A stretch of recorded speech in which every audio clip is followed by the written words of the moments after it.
Hey, architecture firm owners and emerging leaders. Get ready for unparalleled insight into the development of a world-class architecture firm and a worldwide organization driving the digital transformation of the design and construction industry. With Build Smart, the podcast that's changing how our profession operates. We share the incredible stories behind innovation in the building industry with my friend and co-host, Patrick McLeamy, FAIA, former CEO of the international architecture firm, HOK. You know, Yamasaki's office or firm lasted during his lifetime.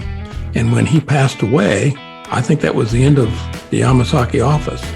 Helmut did not want that. He wanted a firm that would live out and grow beyond the founders. In Season 1, discover the untold stories behind HOK's meteoric rise, from 150 employees in St. Louis to a powerhouse with over 1,900 staff members and 27 offices worldwide. You know, they weren't as polite as the Kojima people. That was just boom. And anytime you have a creditor, whether it's Kojima or the bank, that wants their money, unless you can raise money someplace else, you are out of business. Bankrupt. And hold on tight for Season 2, where Patrick takes us on a new adventure as chairman of Building Smart International, shaping the future of digital transformation in the design, construction, and operation of built assets. Ian Howell, Ken Harold, and I, Ken was my technical representative from HOK. The three of us took a tour of Europe of 5 cities in 5 days. Very busy time.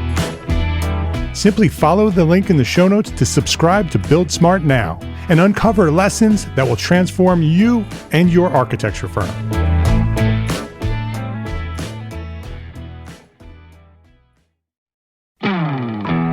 Hey, architecture firm owners and emerging leaders.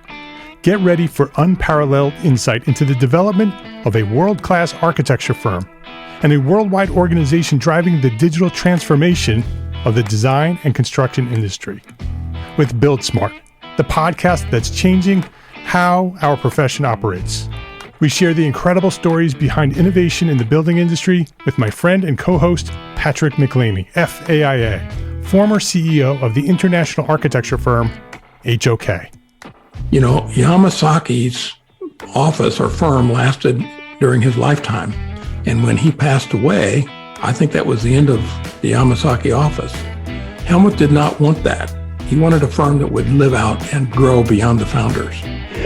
In Season 1, discover the untold stories behind HOK's meteoric rise, from 150 employees in St. Louis to a powerhouse with over 1,900 staff members and 27 offices worldwide. You know, they weren't as polite as the Kojima people. That was just boom. And anytime you have a creditor, whether it's Kojima or the bank, that wants their money, unless you can raise money someplace else, you are out of business. Bankrupt. And hold on tight for Season 2, where Patrick takes us on a new adventure as chairman of Building Smart International, shaping the future of digital transformation in the design, construction, and operation of built assets. Ian Howell, Ken Harold, and I, Ken was my technical representative from HOK. The three of us took a tour of Europe of 5 cities in 5 days. Very busy time. Simply follow the link in the show notes to subscribe to Build Smart now and uncover lessons that will transform you and your architecture firm.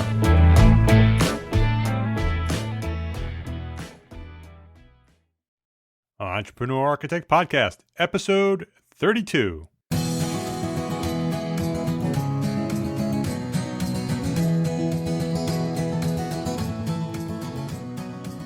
Welcome to this episode of the Entrepreneur Architect Podcast. My name is Mark R. LePage, and this is the podcast dedicated to a successful life as a small firm architect. My goal is to inspire you to build a better business so that you may pursue your purpose with passion and live the life of your dreams.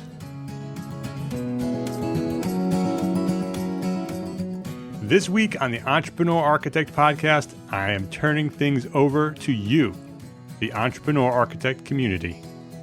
Every day I receive emails from members of the community. Many are letters of support and encouragement, and truthfully, those are the emails that inspire me to continue this thing and to grow Entrepreneur Architect into everything that it can be. So I thank you so much for sending those messages. But many other emails contain questions for me, asking for advice or asking me to guide them through the right direction in their careers. Now I'm just a small firm architect building the best business that I can. I've learned a lot in my 20 years since graduating, and I love to share what I know. But I'm not an expert in everything business. I only know what I know. But if my writing or my voice here on the podcast can help inspire you to build a better business, or live a better life, or help to strengthen our profession, well, then I'm all in. So today on the podcast, I'm sharing a few questions from the community, and I'll give you my thoughts on each. My hope here is to start a dialogue over on the blog where we can all contribute and share our thoughts on each question. The post for this episode can be found at entrearchitect.com/episode 32. So let's get started.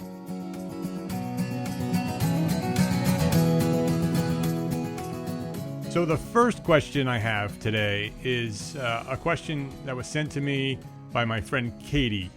I met Katie at the AIAS Forum, which is the National Convention for the Architecture Students. I spoke at Forum in Chicago in December, and Katie stopped me after my speech to ask me a few questions and pick my brain a little bit. And I had a nice conversation. And this past week, she sent me an email and asked me a question about her education. And so this is what she wrote. What would you say would be the best 3 or 4 basic business classes to take for my future architecture career? And I think that is an excellent question that students should be asking. And here are my thoughts. I think that's actually one of the main reasons I launched Entrepreneur Architect, was because I recognized the lack of attention the business of architecture received in architecture schools. And we all need a place to learn the basics of business so we can build strong firms and focus on the things that we really love to do. If we build strong businesses, then we can focus on the architecture more. So that's why I started Entrepreneur Architect.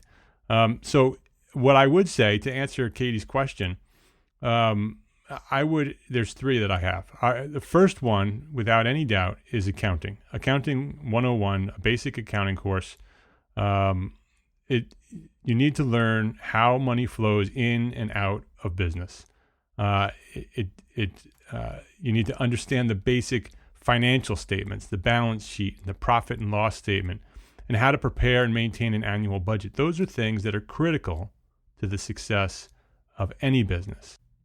So I would say Accounting 101 would be my first class I'd sign up for. The second one, and this is also a very important one and very near and dear to my heart, is entrepreneurism. Many colleges and universities now offer courses on entrepreneurism.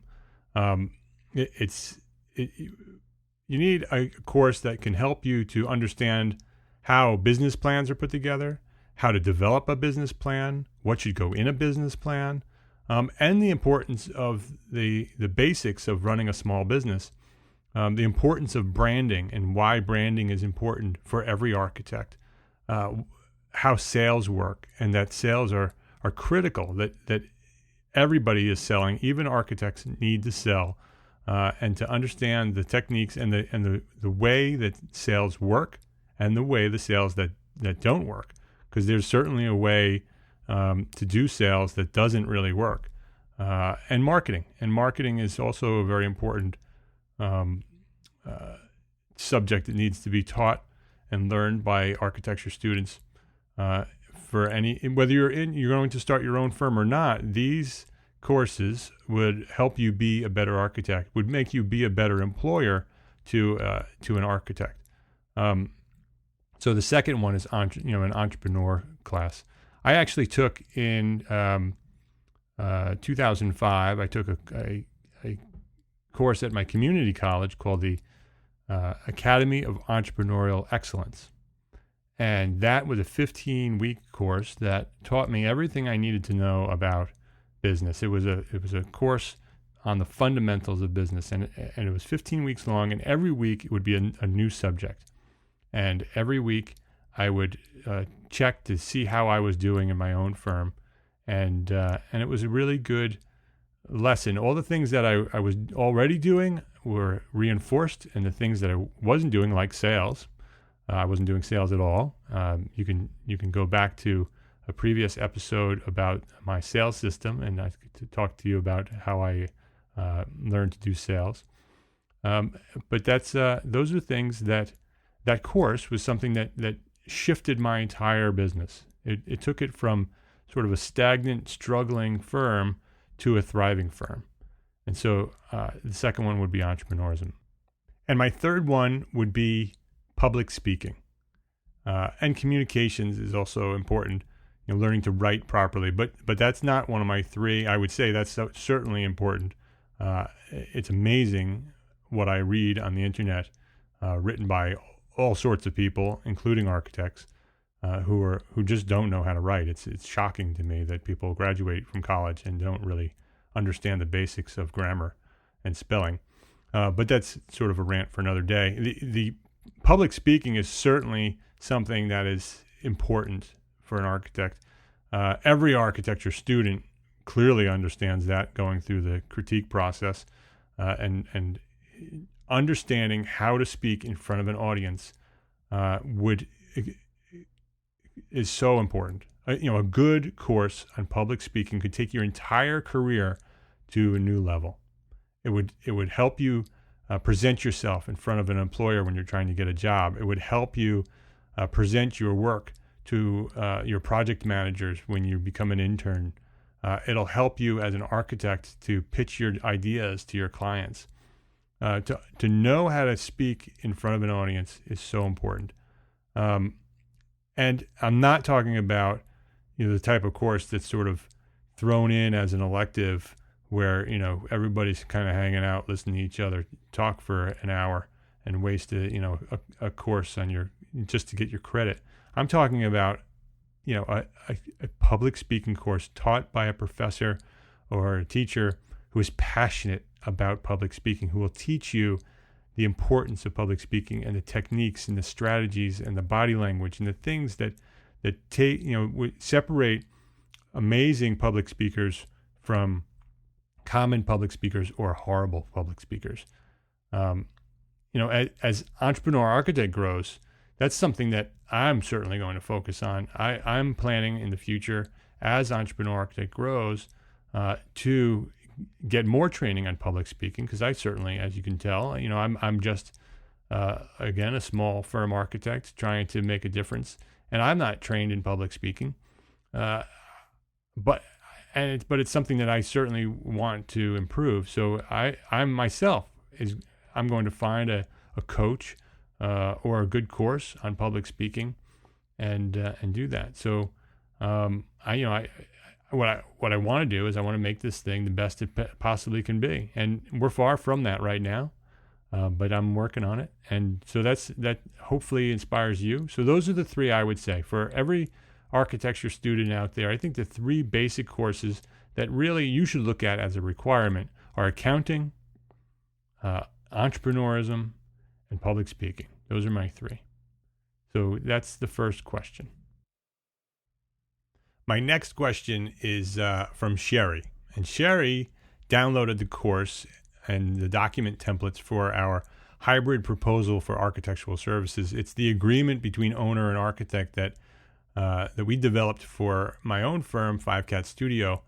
And it's available for purchase at entrearchitect.com/hybrid if you want to purchase a copy for yourself. It's about an hour and a half long course, and I go through the entire process of how the proposal is put together, which is, we call it a hybrid because it's part proposal and part agreement. It's one document that you send out as your proposal, and then if they want to work with you, they just sign that and send it back, and it becomes your agreement. So you cut out a step, make it easier for your clients to hire you. It also is a hybrid fee, which it's a stipulated sum fee based on a percentage, and it's pretty simple to understand. But I'll let you buy the course to understand how it works. Or there's actually other podcasts, and I've written about it as well. that if you didn't want to buy the course, you can search hybrid proposal on the blog, and you can find some more information on it there, because I want to get right to the question here. Sherry sent me the following email. She wrote, "I recently purchased the hybrid proposal course. It is great. Thanks, Sherry. I'm new to the renovation game. I have always done new construction homes, and this course will prove very helpful on a project I am currently trying to get. One question remains. How could I use this form of proposal given this situation?" And then she described the situation she's in. "The client bought a house less than 1 year ago. It's outdated and it needs a total facelift and maybe an addition. He wants to hire me for the full project, but wants to implement it in $100,000 chunks in 2-year increments. My intuition tells me that he will end up doing the full project all at once and finance it, but that's not what he says. I'd like to complete the preliminary design for the full project, then complete each phase as he needs it. Do you recommend this? What would you do? And how would you charge for it?" So absolutely, this is a scenario that happens very often in our firm. Our market is very large residential additions and alterations. That's what we do at 5 Cat Studio. And that scenario happens a lot, where a client comes in and has bigger dreams than their pocketbook, and they want us to do a preliminary master plan that kind of describes the whole project and basically renovate the whole house and the different parts of their ideas. And then they want to just start with phase 1, and then when they're ready, they'll save for some more, and they'll do phase 2 and 3 and 4. And so that is something that we do often, and the hybrid proposal certainly can accommodate that. And so what we do is we prepare the agreement based on the entire project description. That's the first thing we do, and we send it out. So we in the proposal, there's a section for the project description, and we describe that we understand that it's an entire project that's phased, and we describe that in the description, and then we start. Once we're hired, we would start the process as a full complete project, and so we would design the whole thing as if it was a one finished project, and then we would work with the client to figure out what the phases are, and how they would want to accomplish it. And the way the proposal works is that at the end of schematic design, we get an estimate from a third party, typically a contractor who would bid the project later in the process. And we get that third party estimate, and we base our fee on that estimate. So that's how it works. So now you don't have to go search for it. How it works is we do schematic design. We get an initial payment up front, so we have some money up front. Then we go through the schematic design process. We have the schematic design estimated, and the contractor gives us an estimate, and then we lock in our fee based on that estimate. And the percentage is whatever you determine that your percentage should be. And the way we would work it with a phased project is that we would, for schematic design, we would get paid our percentage for schematic design, which is broken down by phase. So the percentage for schematic design we would base on the entire project, so the cost of the entire project. And then we would determine with the client, and based on the breakdown of the estimate, we often ask the contractors to break it down into phases as well for us. And we would then proceed with phase 1, and everything from design development all the way through construction administration would then be based on the cost of phase 1. So schematic design would be based on the cost of the whole project, and just your schematic design fee would be based on that. And then we would determine phase 1, and we would base the rest of phase 1 on the cost of what the scope of work of phase 1 would cost. And so that's how we do it. And then what's important is that at the end of phase 1, we close out the project and we close out our agreement. We don't wait and say, okay, phase 2 in 2 years, come back to us and we'll start again. We close out phase 1 as if it's a finished project. And then when phase 2 happens, they come back, they bring their master plan, we pull the master plan out of the drawer, we put together a new proposal based on phase 2. And there's a couple of reasons for that. One is that in 2 years or however they come back, often much longer than that, the whole world is different. Our fees are most likely different. Our process potentially could be different. their expectations and their understanding of the project is different. They've lived in the house now for many years and have a different way of living. Very likely, phase 2 will be completely different when you develop it than it was 2 years ago. And so the new proposal is based on the description of phase 2, but it's a new proposal, and it gives us the opportunity to adjust our fee as necessary if we have increased our fees or changed the scope of the way we do things. It gives us that opportunity. So we close out at the end of phase 1 and a new proposal at phase 2. So we do use our hybrid proposal for master planning, and phased execution and schematic design is based on the full project, and phase 1 is based on the cost of DD through, or the phase 1, which is DD through construction administration, is adjusted for the first phase scope of work. So that's how we do it. I hope that helps, Sherry, and I hope that answers your question. Thank you very much for purchasing the hybrid proposal. The cost that the proposal, the money that the proposal generates, and the money that the business forms and checklists that I do, the foundation's business forms and checklists, are also available on the site. The money that comes from that supports Entrepreneur Architect. I don't put that in my pocket. I put that right back into the site and build it for the community. So every time I get another notification that another proposal has been purchased, it's just more money that I could put into the business at Entrepreneur Architect and grow it. So I thank you very much. So let's get on to question number 3. So question number 3 was sent to me by my longtime friend, Bob. Bob and I went to school together, architecture school. He was one of my studio mates. And he wrote, "It would be interesting to hear from part-time architects in the entrepreneur architect sphere of influence. What happens when you only have 20 to 30 hours per week to work? So much out there on running a small business architecture firm seems to focus on the idea that we have to work 60 hours a week, but I suspect that there are many part-timers out there, lots of moms and dads trying to run small business while raising kids." Absolutely. No doubt about it. I love this question because although on the surface it's about running a full-time firm with part-time hours, but in reality, it's about work-life integration. One of my favorite topics. And Anne-Marie and I run 5Cat Studio full-time, but often we run into the same problems that Bob's talking about here. We raise our family and we run our firm together. The studio now is in our home. Anne-Marie's studio has always been in our home.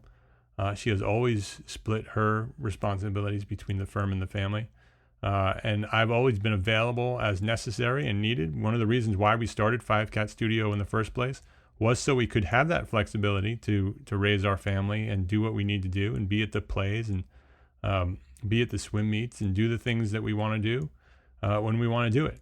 And so that's how we run our firm. And so now that my studio is also in the home, we built a new studio and moved out of our 11 years of being in a large 2,000 square foot studio in a town next to ours that we live in here, and moved it back into our house. And now we work virtual with our staff. So we are running our firm and raising our family. And I suspect, as Bob does, that we're not alone. I'm sure, in the future, I'm going to expand on this topic in another episode or write about it on the blog, because this is something that needs more attention than just one question answered. But from my point of view, people in this position really have two choices. We only take enough work that can be accomplished in the 20 hours that we have. So if we only have 20 hours or 30 hours, whatever it is, then only take enough work to do that. Then that's tough, because if you're only working 20 or 30 hours, then you're only getting paid for 20 or 30 hours. And that might not be enough. So the other alternative to that is to build a team. And then you can hire more staff and get hired for more work and do all the work that you want to do. So you can run a 60-hour firm in 20 or 30 hours because you have other people doing the work. All you need to do is build the systems and build a business that can run itself. So go back to the book that I recommended, The E-Myth Revisited. The E-Myth, it's by Michael Gerber, and it talks about how to build a business that allows you to live the life of your dreams, basically. Or building a business that lets you integrate your firm and your family. It talks about building systems and building guides so you can teach other people to do the work that you're doing. So maybe the 20 or 30 hours that you're working is focused on just doing the design, or it's just doing the business end of things and letting others design it and you just critique it and tweak it. So that's another solution. And by the way, the E-Myth Revisited, there's also, he does multiple, it's a whole series of books now. And a few years ago, he came out with E-Myth Architect, and I have not yet read it, but I know it's out there. But I've read the E-Myth a dozen times. I've given it away probably 50 times. But E-Myth Architect would be very interesting. It's on my list. And obviously there's much more on this topic. And so I'm going to leave this one up to you guys. So I'd love to hear what you guys are doing to integrate your life and your firm. How are you working 60-hour firms in 20 or 30 hours? How are you raising your kids and running a firm? This is something that is a common question. I get emails and comments on the blog and tweets at Twitter about this subject every week. It's something that people are struggling with. It's something that Anne-Marie and I continue to struggle with. We've worked it out, so we're running the business is running pretty smoothly, but it's not easy. It's really, really difficult. So I want to hear what you have to say. So go to go to the Entrepreneur Architect blog at entrearchitect.com/episode 32 and leave a comment, and let's have a conversation about this one. How do you get it all done? Moms and dads, how do you get it all done? How are you a full-time architect and a full-time mom and dad? Let's go talk about that one. So that was question number 3. Let's get on to question number 4. So question 4 was sent to me by Ileana. She sent me a question about the type of client that she's attracting and wanted to know my thoughts on how to manage them. So here's her question. She wrote, "Here's my conundrum. I've just started my residential design firm and I've come across different types of clients. Even within my target market, residential renovations and additions, weary of design and construction process, I'm coming across a type of client that is becoming typical all of its own. I'll call it the faster, farther, stronger, or also known as faster, faster, faster. Who is that client? It's the client that wants the condensed design process because they want to start construction in 2 months. They have no contractor in line and have no idea about the permitting process, let alone lead times for materials. They want the condensed design process, but they don't understand the design changes are necessary during the design process and should be avoided during construction process. What do you mean 3 weeks, she wrote, was one of the questions from a potential client when I told them that if I were to work exclusively for them, I could deliver design development drawings in that period.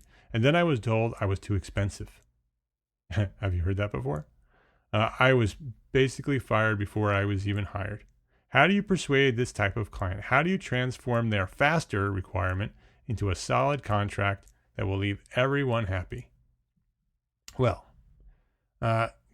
we have those kind of clients contact us often, and we manage them by setting up expectations loud and clear right up front. If you want to work with us, this is how we do it. And we have a very specific process, and that process takes time.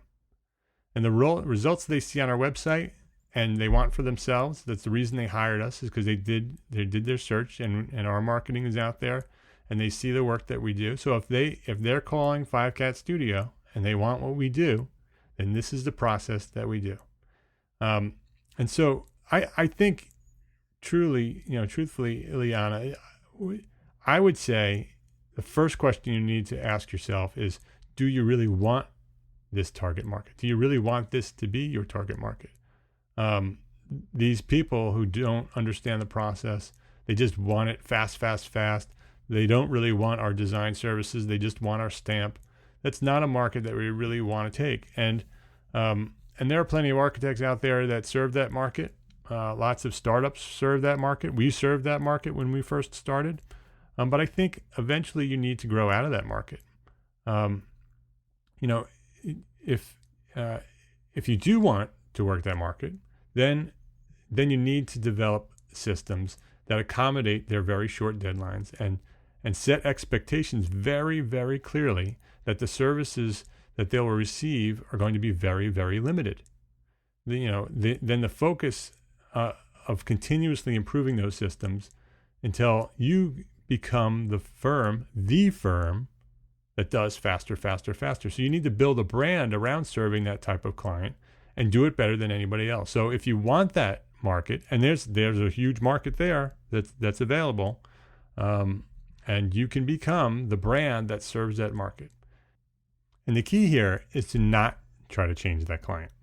And so in your question, you said, how do you convince a client to change, or however you wrote it? But my take on that is that if you want to work in that market, you can't spend all your time trying to educate that client. I for years I did that, and I talk to architects all the time who want to educate the client. The key to a successful business is not trying to change the client, but accepting the client for who they are. So if you want that market, then you need to accept who they are and build a firm that serves that client. Don't try to change it. Accept the client and build a firm that can meet their expectations. So, and what's really interesting is that you don't really have an option. You can't do faster and cheap. If a client wants faster, then they're going to need to pay for it. If they want faster, and they don't want to pay for it, then they go somewhere else. And when they go somewhere else, they'll understand why they got what they paid for. So you have to stand firm. Give them, if you want, give them what they want, but build systems and become the firm that does that. Build a brand around it and become that firm. Truthfully, I've found that many potential clients want results quickly because they honestly don't know what it should take. They don't understand that it should take longer. So you need to remember that you set the services you provide. They don't set the services you provide. You can't walk into a meeting. They tell you how you're going to do your business, how much they're going to charge, or how much they're going to pay you. That doesn't really work. If you're going to build a business, you decide what your services are. And then you need to market them, and then you need to sell them. And you determine that. And if the prospect is not compatible with that, then you need to move on. You need to say, I'm sorry, this is not a project that is appropriate for my firm. Maybe give them a referral to somebody who is doing that kind of work, and move on and go find a better client that does want what you have to offer. Truthfully, your prospects are going to adjust to the way you work and adjust to what you have to offer, or they're going to find someone else who does it their way. And truthfully, many times, that's the best thing that could happen. Okay, so that's 1, 2, 3, 4. This is the 5th question I have. This is the final question. And the question is, would you publish my article? And how can I become a guest blogger at entrearchitect.com? This is in response to this week's post. Since we started the blog, I've had people constantly sending me emails asking if I would post their articles. And until this week, all guest posts have always been by invitation only. And many of those posts written by guest authors have been some of my highest ranking posts. So The great thing about articles written by guest authors is that they're written by people who are passionate and are very knowledgeable about the topic that they're writing. So I love having guest bloggers, but I always only invited people I knew who inspired me. Andrew Hawkins, his article on apps for architects is always in my top 10 most visited pages. Stephen Burns wrote a 3-part article for the Entrepreneur Architect Academy blog post series on financial management for small firm architects. It's also very, very popular, always on the top of my rankings. These posts are popular because they share information about topics that our architects, our community, are interested in. And so this week, I've opened the blog to guest submissions. And it's very, very important to me that the quality still remain very high and that the topics are interesting to our community. But I thought that allowing guest bloggers to submit articles, and not every article that's submitted will be published, only the very best will be published. And I will continue writing as well. I'm not going anywhere. What it will allow me to do is open up the platform to other voices so that we can learn from other people, people who are better at certain topics than I am. We'd be able to explore other topics that I'm not capable of writing, informative email or blog posts on. And what it will also do, it will allow me to develop other services and resources for the community. And so by not having to write every single week and allowing some of our community to write, the site will be able to grow, the community will be able to grow, and we'll all be able to benefit from that. So it's really exciting to me that I'm going to have other people write. I just posted that article on Sunday night, and I've already received articles for publication for consideration. So it's already starting. It's really exciting to see what's coming through. So I encourage you, if you're interested, to please write. I have put together a set of guidelines for anyone who's interested in submitting an article for publication. You can go to entrearchitect.com/writers, and that will give you my page that I put together that gives you the guidelines and the parameters for what we're looking for. There's very specific topics and requirements that you need to meet if we're going to publish it. Again, I want to keep the quality very high and the standards very high.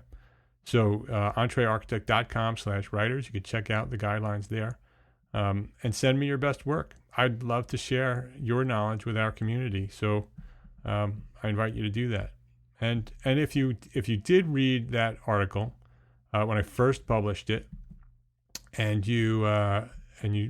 I wrote, there's a whole section of terms and conditions, and before the terms and conditions was a copyright section where I claimed ownership of anything that was submitted to us. I've changed that, so I want you all to know that I got some feedback from several different directions on that was not a good idea, and I agree. My intent on that was to make sure that the readers of the Entrepreneur Architect blog, they're not seeing things that have already been published, and that's really my only intent. So copyright remains with the author, and we just ask that it has not been published previously anywhere else in print or digital before it gets published on the Entrepreneur Architect blog. And then after it's published, you're welcome to do whatever you want with it. We just want the best work you have to share it with our community so we can grow and become an influential force in the profession, as I like to say. This is the next step to doing that, and it's exciting. So that's my 5 questions. 5 questions, 5 answers. And with that, I'm going to wrap this one up. But before I say goodbye, I want to say thank you. I want to thank everybody who sends me emails or mentions me on Twitter, or who have liked my the Facebook page at facebook.com/ Entree Architect, I want to thank you. I want to thank you for visiting this blog each week and for reading what I have to share. I want to thank you for listening to this podcast and responding by leaving comments over at the blog. I want to thank you for subscribing to my newsletter, the Entrepreneur Architect Report, which you can subscribe at entrearchitect.com/newsletter, and I write every week. Thank you for subscribing to that. I have over 2,000 subscribers now at the Entrepreneur Architect Report, and I have a 40% open rate, which is a pretty high open rate. I would love it to be 100%, but 40% is a pretty high open rate as far as I know. I also want to say thank you to everyone who's left a review or star rating on iTunes. During the last few weeks, the podcast has seen almost a dozen new reviews on iTunes since I've been following up, ending the podcasts with the request for that. Those are really, really important, and I really appreciate the kind words and the support on those reviews and those ratings. And those reviews help other entrepreneur architects find the podcast and in turn help to build a better community. So I appreciate it. If you haven't left a review and you want to do that, you can go to entrearchitect.com/iTunes, and that'll send you to my iTunes page on the web. Just click the button that's labeled View in iTunes, and it'll open up your iTunes app where you can then leave a review for the show. And again, I really appreciate those reviews, and I thank you. And really, each of these platforms contribute to building an amazing community of like-minded professionals who love what we do and are seeking a better way in terms of running a small business. That's what Entrepreneur Architect is all about. We're architects, and we want to be happy, and we want to be successful in what we're doing. We want to serve our clients the best we can, and one client at a time. We want to make the world a better place. So I thank you all for being part of this journey that's called Entrepreneur Architect, and for making Entrepreneur Architect what it has become. So thank you. So I'm going to wrap it up with that. Until next week, my name is Mark R. LePage, and I am so blessed to have you guys as members of my community. And I am an Entrepreneur Architect. Thanks for listening.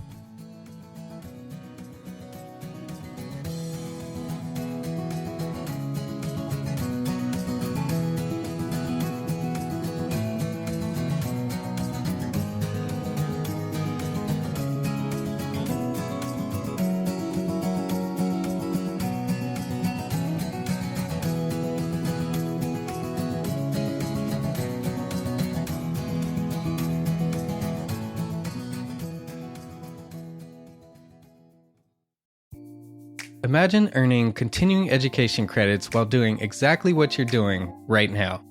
Well, you can. Gable Media has revolutionized the way you earn your continuing education credits with a groundbreaking approach. Forget running around town and scouring the internet for credit-worthy courses. Fulfill your CE requirements effortlessly by listening to engaging podcasts just like the one you're listening to now. Our podcasts are designed to educate, entertain, and inspire, all in a user-friendly environment. But wait, there's more. Architects, Gable Media is also approved as an AIA continuing education services provider. Upon completion, we handle everything, from reporting your hours directly to the AIA to storing your certificates in your personal Gable Media profile for your self-reporting needs. So follow the link in the show notes and start earning your credits in the most innovative and entertaining way possible with Gable Media. Attention architects and creative minds, get ready to supercharge your brand with Build Your Brand, the podcast that's unlocking the secrets of branding success for creatives. Hey there, it's Mark R. LePage, founder of Entree Architect, and I'm inviting you to join my friend, architect marketing expert Jeff Eccles at Build Your Brand podcast, where he explores the captivating stories of the world's top brands and transforms their lessons into powerful moves for small firm architects and creatives like you. In Season 1, Jeff shares the thrilling tale of Southwest Airlines, where he dissects their journey to the summit and distills it into strategies tailor-made for you. It's important to keep in mind that companies like Southwest compete in the real world, just like you, and face real-world challenges, just like you. You might be surprised at how similar those challenges are to the struggles that you grapple with on a day-to-day basis. Don't miss out on your blueprint for success. Subscribe, tune in, and let's build your brand together. You may have noticed that the very best brands in the world are also known for having somewhat unique corporate cultures. That's often the glue that holds everything together when they encounter those rough spots. We don't do it because it inconveniences the passengers to whom we are primarily dedicated, the short haul, frequent flyer. Follow the link in the show notes to subscribe to Build Your Brand today. Remember, no matter the size, the journey's the same. Your brand's journey to the top starts here.